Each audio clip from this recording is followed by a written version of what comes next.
In this video we will discuss about the basics of dictionary. It is used to store the data elements in a key and value pairs. Other data types hold only a single value as an element, whereas the dictionary holds key and values in a pair. Dictionary is an ordered collection of elements. It will print the values same as the order in which it was inserted into the dictionary. Dictionary don't allow duplicate key elements. However, the value in a dictionary can be duplicated across key elements. If we try to add a key which is already present, then it will not give any error message.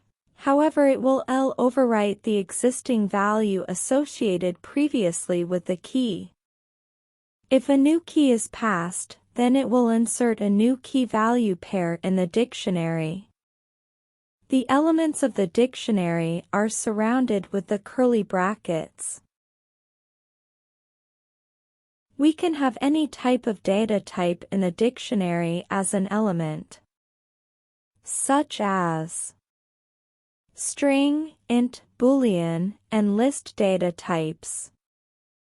The len function can be used to count the number of keys element in the dictionary. The type method can be used to get the type of object. If the type of object is a dictionary, then it should return the class as dict. Let's test the sum of the basics of dictionary using a program.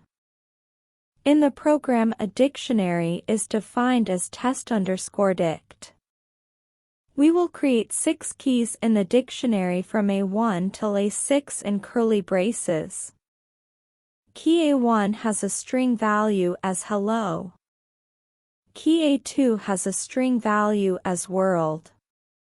Key A3 has an integer value as 10. Key A4 has an integer value as 20. Key A5 has a boolean value as true.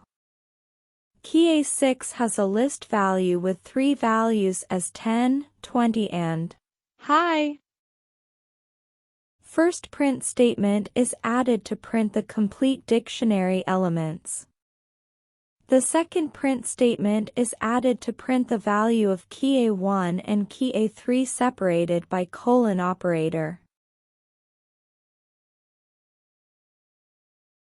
The third print statement is added to print the length of the dictionary using the len function. The fourth print statement is added to print the type of the class using the type method, to ensure that we are dealing with a dictionary only. When executed,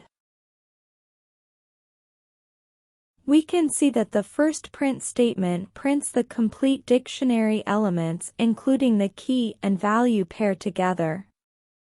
The second print statement prints the values of key A1 as hello and values of key A3 as 10 separated by colon. Third print statement prints the length of the dictionary as 6 as there are total 6 key value pair.